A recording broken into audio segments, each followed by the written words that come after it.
Assalamualaikum warahmatullahi wabarakatuh. Kembali lagi bersama saya Cindy Eka Puspita dari kelas 2022B Prodi Pendidikan Bahasa dan Sastra Indonesia Universitas Riau. Nah, kali ini saya akan membahas materi tentang pujangga baru. Selamat menyaksikan ya teman-teman.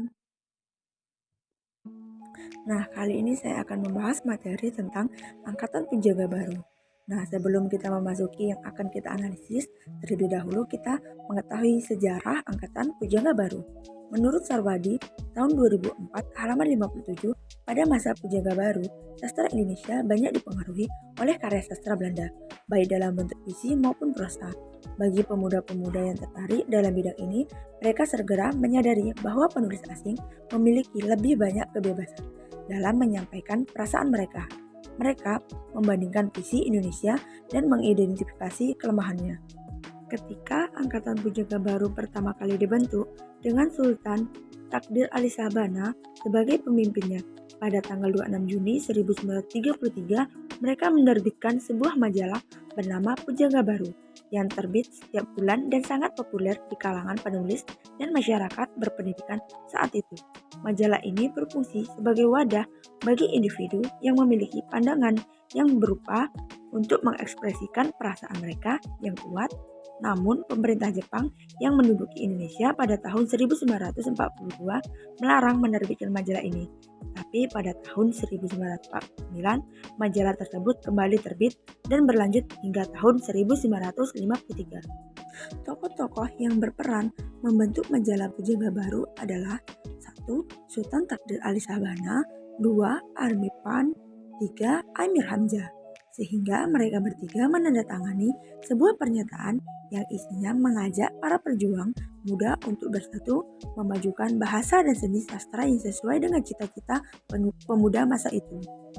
Konsep Angkatan Pujangga Baru memiliki dua konsep pembaharuan utama, yaitu konsep pembaharuan yang berorientasi ke barat yang dipelopori oleh Sultan Takdir Ali Sabana. Yang kedua, konsep pembaharuan yang berorientasi ke timur yang dipelopori oleh Sanusi Pane. Pembaruan prosa pada Angkatan Pujangga Baru yaitu yang pertama, bahasa yang digunakan adalah bahasa Indonesia modern.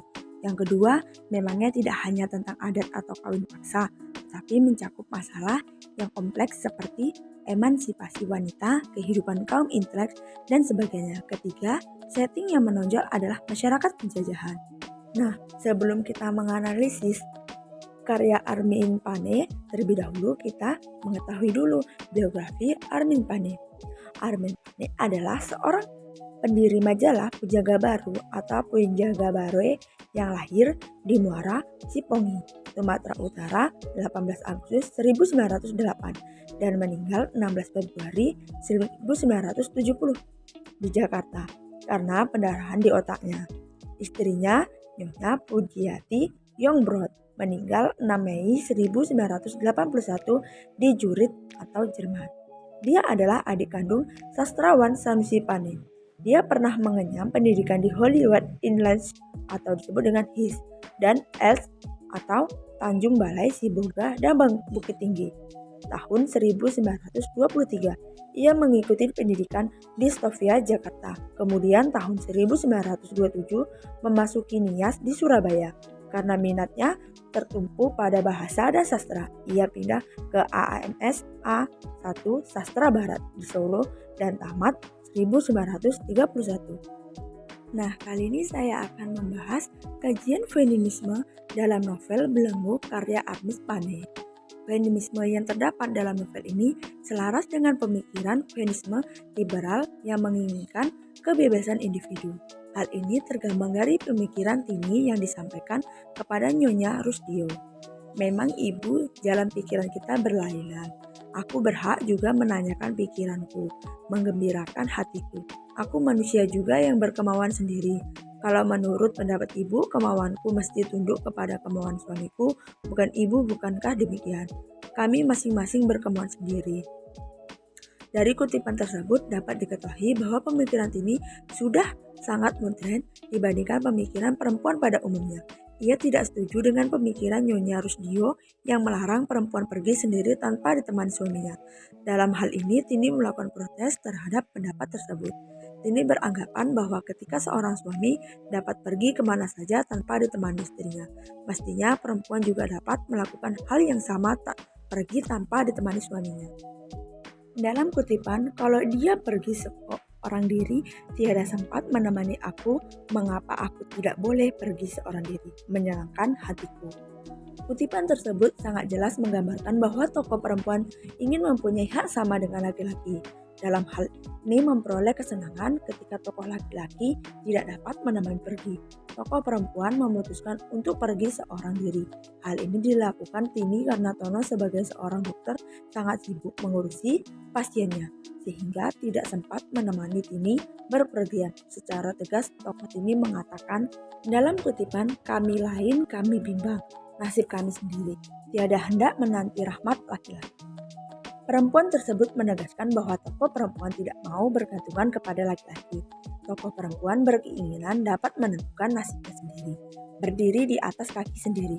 Hal ini menunjukkan bahwa tokoh perempuan menghendaki adanya kebebasan dan kesetaraan rasionalitas seperti laki-laki, sehingga dapat mengembangkan kemampuannya.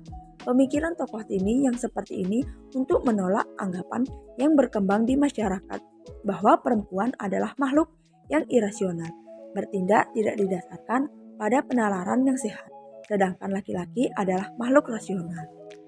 Pemikiran feminis dari tokoh Tini terlihat juga dalam jawaban surat untuk temannya. Dalam kutipan, aku bingung yuk, bukankah kita berhak juga hidup sendiri? Bukankah kita ada juga kemauan kita? Mestikah kita mematikan kemauan kita?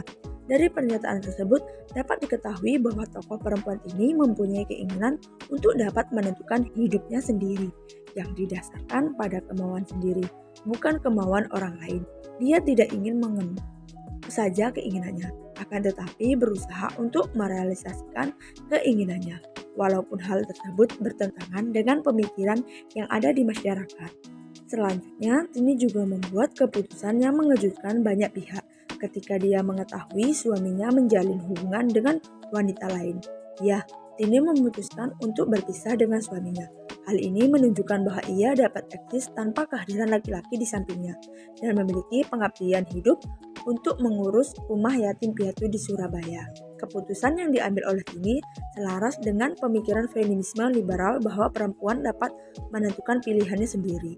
Dalam konsep feminis liberal, keputusan Tini berpisah dari suaminya merupakan pilihan yang lebih baik daripada mereka tetap bersama tetapi tidak rukun dan tidak saling siapa.